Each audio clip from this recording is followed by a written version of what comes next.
Selasaan dalam diskusi mingguan rutin sambil makan makanan favorit kaum vegan seperti saya, yaitu diskusi sambil menyantap bacang jamur. Kemarin diskusi dibuka dengan pertanyaan kepada saya, Mas, tahu berapa sales revenue BUMN kalau semua BUMN itu dijumlahkan? Bosman sebagai BUMN haters pasti tahu dong. Saya jawab, anjay sialan lu, saya ini bener hater BUMN yang jadi kementerian. Jadi pasti data saya lengkap lah. Jawaban saya disambut gelak tawa bertujuh. Ini ketawa sinikal pastinya karena satu mantan direksi BUMN dan satu lagi masih petinggi BUMN hadir di sana. Lalu saya jawab, omsetnya kalau tidak salah secara akumulasi semua BUMN yaitu sekitar 2.000-an triliun rupiah per tahun. Memang ada apa dengan nanya omset revenue BUMN? Saya bertanya balik. Sebelum dijawab, saya pun lanjut berkata, memangnya mau dilihat dari sisi apa BUMN itu? Dari sisi profit dibanding omset. Jika swasta yang pegang, pasti lebih tinggi profitnya. Dari sisi servis juga pasti swasta lebih baik. Kalau dari sisi korupsi, swasta nggak ada korupsi. Kalau dikorupsi, pengelolanya langsung kolaps perusahaannya. Kalau BUMN dikorupsi, merugi, negara injek tambah dana dan fasilitas dari APBN. Surga bener deh tuh BUMN. Asli saya geblek-geblekin BUMN bobrok semua kok dipiara di bawah kementerian. Amit-amit banget dah. Saya mulai nyolot. Pokoknya enak kerja di BUMN. Ukuran suksesnya gampang. Proyeknya, proyek pemerintah. Komisarisnya, pejabat kementerian terkait dan para pendukung pilpres. Modal kalau kurang, negara yang bantu. Tambah subsidi lagi terhadap harga jual. Seperti pupuk misalnya. Pokoknya siapa saja bisa jadi direksi BUMN. Gak usah pinter, pokoknya nurut diatur. Wes, itu aja syaratnya. Sebuah kalimat yang menunjukkan sinisnya saya dengan BUMN di bawah kementerian. Kenapa Mas Mardigu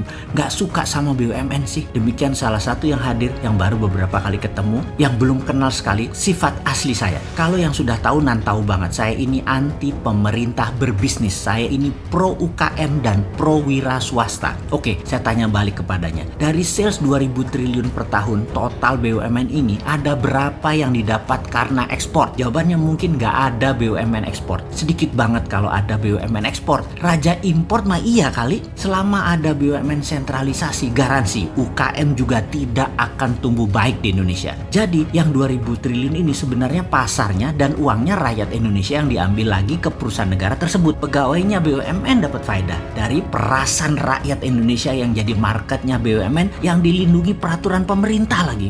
Asli aneh dah bernegaranya. Ini malu-maluin. Masa jualan ke rakyat sendiri? Masa pahlawan devisanya bukan BUMN? Ahli import iya BUMN. Katanya memuja Tiongkok, tetapi nggak niru Tiongkok. Tiongkok BUMN-nya itu pahlawan devisa, bos. Misalnya mereka kerja membangun di Indonesia, itu menguntungkan Tiongkok. BUMN Tiongkok tuh pahlawan devisa sekali lagi, tetapi menjadi penjajah dan mengambil devisa negara lain. Karena uang keluar dari Indonesia kan cash out, dan itu cash outnya kemana? Ke Tiongkok. Maaf nih ya, bagi pejabat yang sekarang jadi menteri yang memuja Tiongkok, saya bisa bilang salah besar miring ke Tiongkok. Jadi solusinya bagaimana ke depan tentang BUMN? Kalau saya bisa memberi masukan kepada Presiden, kurangi dulu proyek infrastruktur, benahi sektor keuangan negara, benahi sistem perbankan, benahi sistem pembayaran, fokuskan masalah kesehatan yaitu selesaikan COVID. Ada mazhab dalam geoekonomi bernegara dan itu harus disadari oleh kita semua. Tidak ada mazhab ekonomi yang lebih baik dari satu dengan yang lain. Yang ada hanyalah mana yang cocok dipakai dalam situasi yang mana.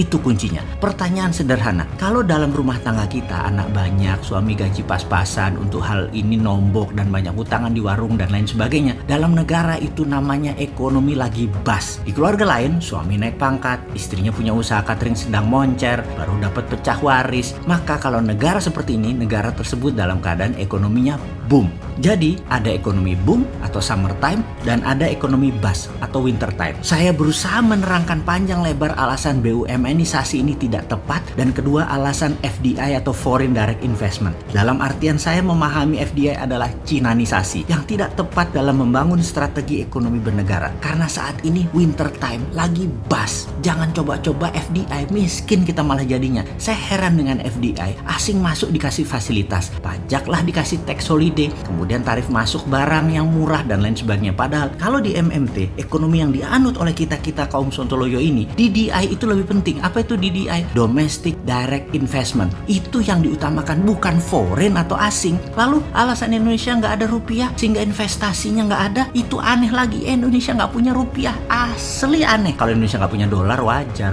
bukan mata uang kita, tapi nggak punya rupiah, itu aneh bin ajaib. Oke, kita lanjut. Lalu kalau melihat langkah ekonomi makro mikro sekarang lebih parah, malah kesentralisasi BUMN dan kekuatan oligarkinya malah dikuatkan. Ya monggo aja, atau gini deh, terserah 4L kali ya. Mudah-mudahan semua aman, bisa melewati petaka COVID dan nggak terjadi krisis ekonomi lebih parah. Karena menurut saya pribadi, ketika strateginya nggak terlalu mendukung UKM, kayaknya ekonomi akan terseok-seok tahun ini dan tahun kedepannya. Kita kaum Sontoloyo ingin sekali berkontribusi mengembangkan UKM. Salah satunya dengan MMT, tetapi apa daya, tangan tak sampai, suara tak terdengar. Yo wes, sakarepmu. Suatu hari kau akan tergantikan juga. Kau akan tak bertameng lagi. Jadi hati-hati ya bernegaranya.